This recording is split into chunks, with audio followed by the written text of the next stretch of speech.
وہ اللہ کے رسول صلی اللہ علیہ وسلم نے اس محرم کے مہینے کے اندر رکھے گئے روزے ان کو قرار دیا ہے۔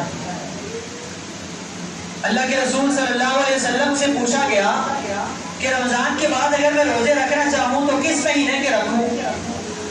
تو اللہ کے رسول صلی اللہ علیہ وسلم نے جواب دیا کہ اگر رمضان کے بعد تم روزے رکھنا چاہتے ہو تو اس محرم الحرام کے مہینے کے رکھو، فَإِنَّهُ شَهْرُ اللَّهِ، کیونکہ یہ اللہ کا مہینہ ہے، اس مہینے کی نسبت اللہ رب العزت نے اپنی طرف کی۔ یہ مختلف وجوہات ہیں جن کی بنا پر اس مہینے کو ایک الگ مقام، الگ حیثیت، الگ مرتبہ حاصل ہے۔ اب مجموعی طور پر تو اس پورے مہینے کے روزے ان کا بڑا مقام ہے، بڑا مرتبہ ہے، لیکن خاص طور پر یوم عاشورہ کا روزہ یعنی 10 محرم الحرام کا روزہ، اس کے متعلق اللہ کے رسول صلی اللہ علیہ وسلم نے بڑی تاکید کی ہے۔ اور یوم عاشورہ یہ غیر مسلموں یہودیوں کے ہاں بھی یہ مقام والا، مرتبے والا دن تھا۔ اللہ کے رسول صلی اللہ علیہ وسلم نے جب دیکھا کہ یہودی روزہ رکھتے ہیں اس دن کا، تو آپ سے پوچھا کہ آپ لوگ اس دن کا روزہ کیوں رکھتے ہیں؟ تو وہ کہنے لگے اس دن اللہ رب العزت نے موسیٰ علیہ السلام کو اور ان کی قوم کو فرعون اور اس کے لشکر سے نجات دی تھی، اور فرعون کے لشکر کو، فرعون کو غرق کیا تھا، تباہ اور برباد کیا تھا۔ اللہ رب العزت نے موسیٰ علیہ السلام کو فرعون سے، اس کے حواریوں سے آزادی دی تھی۔ ہم اس خوشی میں آج کے دن کا روزہ رکھتے ہیں۔ یعنی اس دن کی حیثیت غیر مسلموں کے ہاں، جو یہودی ہیں ان کے ہاں بھی، اور غیر مسلم جو اسلام کے نہ ماننے والے ہیں، جو اسلام کا انکار کرنے والے ہیں، جو اسلام کے دشمن ہیں، اور جو اللہ کے رسول صلی اللہ علیہ وسلم کے دشمن لوگ ہیں، وہ لوگ بھی جب آزادی کی خوشی مناتے ہیں تو وہ روزہ رکھ کر مناتے ہیں۔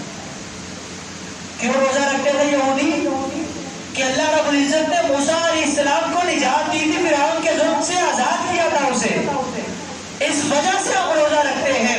اللہ کے رسول صلی اللہ علیہ وسلم نے اب اپنی امت کے لیے، امت محمدیہ کے لیے، میرے اور آپ کے لیے بھی اس چیز کو مشروع کر دیا ہے، اور تاکیداً یہ حکم دیا ہے، اور صرف یہ حکم ہی نہیں دیا، اس کی بلکہ فضیلت بھی بیان کی ہے کہ یوم عاشورہ یعنی 10 محرم الحرام کا ایک روزہ یکفر السنۃ الماضیہ، گزشتہ ایک سال کے گناہوں کا کفارہ ہوتا ہے۔ ایک دن روزہ رکھیں، ایک دن گرمی برداشت کریں، ایک دن بھوک برداشت کریں، ایک دن پیاس برداشت کریں، ایک دن سحری اور افطاری کریں، ایک دن کا روزہ رکھیں، اللہ رب العزت نے اس کو مقام اتنا بخشا، اللہ نے اس کو مرتبہ اتنا بخشا ہے کہ اس ایک دن کے بدلے میں اللہ رب العزت تمہارے گزشتہ ایک سال کے گناہوں کا اس روزے کو کفارہ بنا دیں گے، ان گناہوں کو معاف کر دیں گے، گزشتہ ایک سال کے سارے گناہ۔ لیکن یہاں پر یہ بات ہمیشہ ذہن نشین کر لینی چاہیے کہ جہاں پر بھی کسی بھی کام کی کوئی فضیلت بیان ہو، فلاں کام کرنے سے گزشتہ سارے گناہ معاف ہو جاتے ہیں، فلاں کام کرنے سے سابقہ 1 سال کے گناہ، فلاں کام کرنے سے سابقہ 2 سالوں کے گناہ، یا ساری زندگی کے گناہ معاف ہو جاتے ہیں۔ ان گناہوں سے مراد صغیرہ گناہ ہیں، چھوٹے گناہ۔ اگر کوئی کبیرہ گناہ کا مرتکب ہے، اگر کوئی کبیرہ گناہ کرتا ہے اور اس کے ذمے، اس کے نامہ اعمال میں بڑا گناہ ہے جس کو اللہ اور اس کے رسول صلی اللہ علیہ وسلم نے کبیرہ گناہوں میں شمار کیا ہے، ایسے گناہ کے لیے توبہ ضروری ہوتی ہے۔ ایسا گناہ توبہ کے بغیر معاف نہیں ہوتا۔ تو میں عرض کر رہا تھا کہ اللہ رب العزت کے رسول صلی اللہ علیہ وسلم نے بھی روزہ رکھنے کا حکم دیا۔ کیوں؟ کہ موسیٰ علیہ السلام کو نجات ملی تھی فرعون کے ظلم سے، موسیٰ علیہ السلام کو آزادی ملی تھی فرعون کے ظلم سے، تو ہماری نسبت زیادہ قریب ہے موسیٰ سے، موسیٰ علیہ السلام سے ہم زیادہ قریب ہیں، ہم ان کے زیادہ قریب ہیں، لہٰذا بھی جو ہے آئندہ سال سے روزہ رکھیں گے. آپ نے ایک سال 10 محرم کا رکھا. پھر یہودیوں کی صحابہ کرام نے کہا اللہ کے رسول مشابہت اختیار ہوتی ہے. تو اللہ کے رسول صلی اللہ علیہ وسلم نے فرمایا اگر میں اگلے سال زندہ رہا تو لأصومن التاسع، میں 9 محرم کا روزہ رکھوں گا.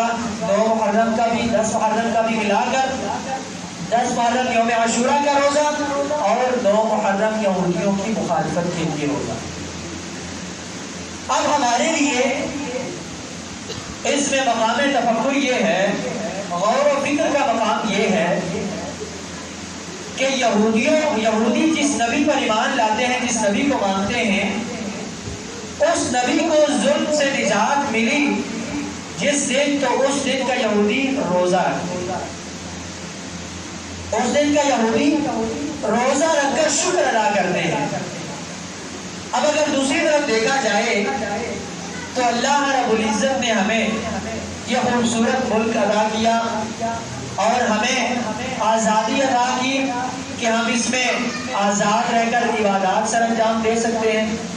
ہمارے معاملات میں کسی بھی طرح سے کوئی بھی ہمیں روکے نہ، کوئی بھی ہمارے معاملات کے اندر دخل اندازی نہ کرے. اللہ رب العزت کے، اللہ کے رسول صلی اللہ علیہ وسلم کے لا الہ الا اللہ محمد رسول اللہ اس کلمے کی بنیاد پر اللہ رب العزت نے ہمیں یہ ملک عطا کیا ہے. اور یہ ملک 14 اگست 1947 کو واضح وجود میں آیا. ایک طرف 14 اگست 1947 کو رکھیں، دوسری طرف 14 اگست 2022 کو رکھیں، اور پھر ہم اپنا محاسبہ کریں، اپنے گریبانوں کے اندر جھانک کر دیکھیں، اپنے گریبانوں کے اندر جھانکیں کہ وہ ملک جس کے لیے ہزاروں لاکھوں لوگوں نے قربانیاں دی، اپنی جانوں کو قربان کیا، اپنے بچوں کو یتیم کروایا، اپنی بیویوں کو بیوہ کروایا، اپنے والدین کے بڑھاپے کے سہارے کو چھنوایا، اس لیے کہ ہم آزادی چاہتے ہیں، ہم آزاد ملک چاہتے ہیں جہاں پر ہم عبادات کر سکیں، جہاں پر ہم روزہ رکھ سکیں، جہاں پر ہم نماز پڑھ سکیں، اور جہاں پر دیگر عبادات ہم احسن انداز سے سر انجام دے سکیں. ہمیں اس لیے ایک الگ ملک کی ضرورت ہے. ہمارا ان ہندوؤں کے ساتھ کوئی بھی گزارا نہیں ہو سکتا، ہم ان یہودیوں کے ساتھ اکٹھا نہیں رہ سکتے. یہ وہ نظریہ تھا، یہ وہ بات تھی جس کو لے کر لوگوں نے قربانیاں دی. یہ وہ نظریہ تھا جس کو لے کر لوگوں نے اپنی جانوں کو قربان کیا، لوگوں نے اپنی جوانیوں کو قربان کیا، لوگوں نے اپنے بیٹوں کو قربان کیا، لوگوں نے اپنے خاندانوں کو قربان کر دیا. وجہ کیا تھی؟ خیال کیا تھا؟ سبب کیا تھا؟ کہ لا الہ الا اللہ اس کلمے کی بنیاد پر ہمیں ایک ایسا ملک چاہیے جہاں پر ہمیں آزادی مل سکے. اب ان لوگوں نے اس چیز کو آزادی کہا تھا کہ ہمارے دین کے معاملات میں کوئی دخل اندازی نہ کرے، ہم نماز جہاں پر پڑھیں ہمیں کوئی نہ روک سکے، ہم روزہ جیسے رکھنا چاہیں ہمیں کوئی نہ روکے، ہم باقی عبادات جس طرح کرنا چاہیں اس طرح ہم کر سکیں، اس طرح ہمیں آزادی ملے، اور کسی کا کوئی عمل دخل نہ ہو اور کوئی بھی ہمیں اس سے نہ روکے. آج 70-75 سال گزر گئے اس ملک کو بنے ہوئے. آج لگ بھگ تیسری نسل جوان ہے اس ملک میں. تو ہم اپنا محاسبہ کریں، ہم اپنا جائزہ لیں کہ ہم نے آزادی کس کو سمجھا ہے، ہم نے آزادی کس بات کو سمجھا ہے، ہم نے لفظ آزادی کا مطلب کیا لیا ہے. 14 اگست آتے ہی جھنڈے دکانوں پر عام ہو جاتے ہیں. چھوٹے بیج کی صورت میں ہر شخص کی کوشش ہوتی ہے کہ میرے پاس جھنڈا ہو، میرے گھر پر جھنڈا ہو. چھوٹے بچے ان کو جو ہے وہ پاکستانی پرچم کے رنگ کے کپڑے پہنائے جائیں اور ہر گھر ہر گلی میں جو ہے وہ جھنڈا پاکستان کا لہرایا جائے، اور گلی گلی جگہ جگہ نغمے گائے جائیں اور اس طرح سے خوشی کا اظہار کیا جائے۔ ہم نے اس بات کو آزادی کا معنی سمجھ لیا ہے، ہم نے اس بات کو آزادی کا مطلب سمجھ لیا ہے، جو کہ سراسر غلط ہے، جو کہ سراسر غلط ہے۔ ہم نے آزادی اس کو سمجھ لیا ہے کہ ہم 14 اگست والے دن روڈوں پر نکلیں اور عیاشیاں کریں، اللہ کی نافرمانیاں کریں اور مسلمانوں کو، انسانوں کو تکلیفیں پہنچائیں، روڈ بلاک کر دیں اور مختلف قسم کے واہیات، لغویات، کلمات ادا کریں، اس چیز کو آزادی کہتے ہیں۔ وہ ہمیں یہودیوں سے ہی سیکھ لینا چاہیے، اپنے دین پر، اپنی شریعت پر، اپنے دین پر۔ وہ لوگ ہم سے تو یہودی ہیں، ہم سے تو وہ پکے ہیں جو آزادی بناتے ہیں روزہ رکھ کے، جو آزادی بناتے ہیں شکر ادا کر کے۔ اللہ رب العزت نے ہمارے لیے 2 خوشی کے دن مقرر کیے ہیں عیدین کے، عید الفطر، عید الاضحیٰ۔ ان کا آغاز کیسے ہوتا ہے، انہیں کیسے سر انجام دیا جاتا ہے، انہیں کیسے منایا جاتا ہے؟ خطبہ کے ساتھ، نفل نماز کے ساتھ، صدقات و خیرات کے ساتھ، تکبیرات کے ساتھ، اور عید الاضحیٰ میں قربانی کے ساتھ۔ اب اگر اس کو بھی ہم خوشی کا دن سمجھتے ہیں، ہم یہ سمجھتے ہیں کہ واقعی میں اللہ نے ہمیں یہ وطن عطا کیا تھا اس دن، اللہ نے ہمیں آزادی دی تھی اس دن، تو اگر ہم مسلمان ہیں، اگر ہمارے اندر ایمان موجود ہے، اگر ہمارے اندر اسلام موجود ہے اور ہم خود کو مسلمان کہتے ہیں، تو پھر ہم پر یہ لازم ہے کہ ہم اس دن کو شکرانے کے طور پر ادا کریں۔ کون ہے ہم میں سے؟ ہماری زندگیوں میں کتنی بار اگست آیا؟ ہم نے کتنے 14 اگست گزارے؟ کوئی ایک 14 اگست بھی ہماری زندگی میں ایسا آیا جس دن ہم نے شکرانے کے 2 نفل ادا کیے ہوں؟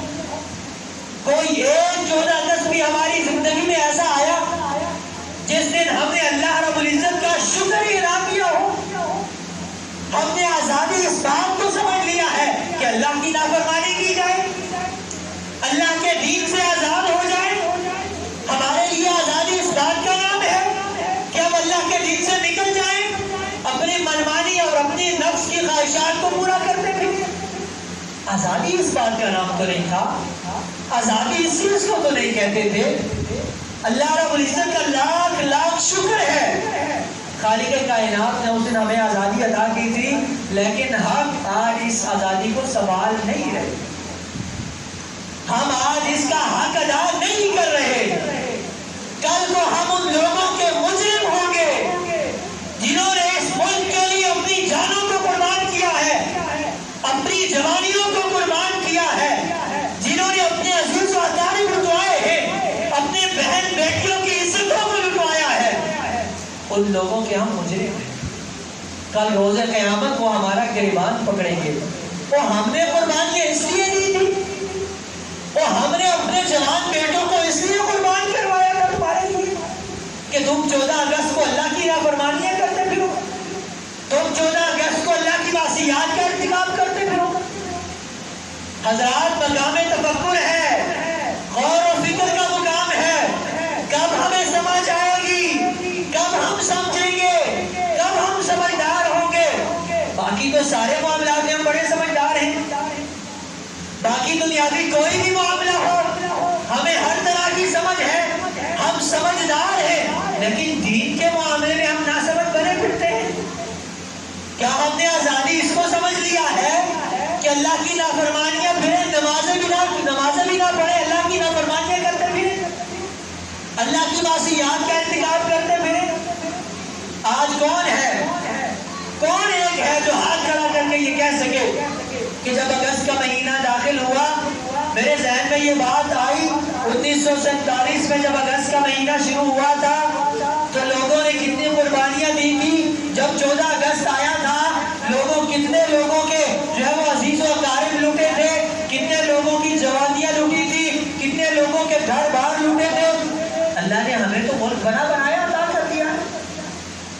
کتنے ایسے ہیں جنہوں نے اس سوچ کی بنیاد پر نماز شروع کر دی ہے، کتنے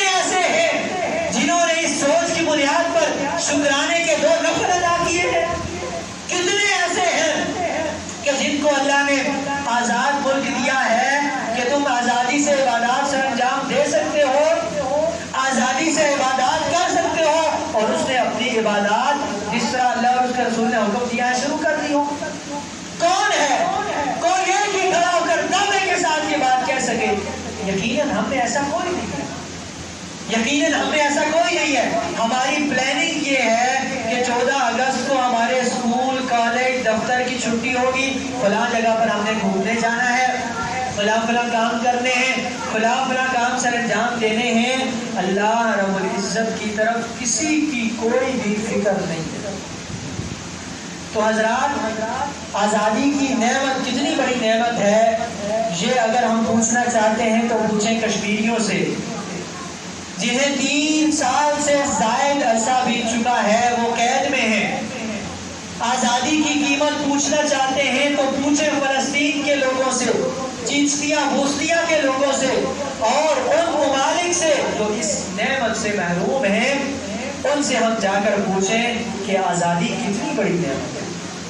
تو حضرات یہی سوچ یہی فکر ہمارے اندر اجاگر ہونی چاہیے کہ اللہ رب العزت نے ہمیں یہ ملک عطا کیا ہے، خالق کائنات کا لاکھ ہم پر احسان ہے، اور اس کے بدلے میں ہم خالق کائنات کا شکر ادا کریں، اللہ رب العزت کے اللہ کے لیے نوافل پڑھیں، اللہ کے لیے جو نمازیں پڑھیں ان کی حفاظت کریں، باقی جو دیگر عبادات ہیں جن میں ہماری کمی ہے اس کمی کو دور کر کے عبادات کو احسن طریقے سے سر انجام دیں۔ اور خاص طور پر یہ جو مہینہ گزر رہا ہے حرمت والا مہینہ ہے، اسلامی کیلنڈر کا پہلا مہینہ ہے اور انتہائی عظیم مہینہ، بلندیوں والا مہینہ، اس کے اندر رکھے گئے روزے اللہ کے ہاں بڑے مقام والے ہیں، بڑے مرتبے والے ہیں اور بڑے محبوب ترین روزے ہیں۔ اللہ رب العزت سے دعا ہے اللہ خالق کائنات ہمیں امن کی توفیق نصیب فرمائے۔ وآخر دعوانا ان الحمد للہ رب العالمین، والسلام علیکم ورحمۃ اللہ وبرکاتہ۔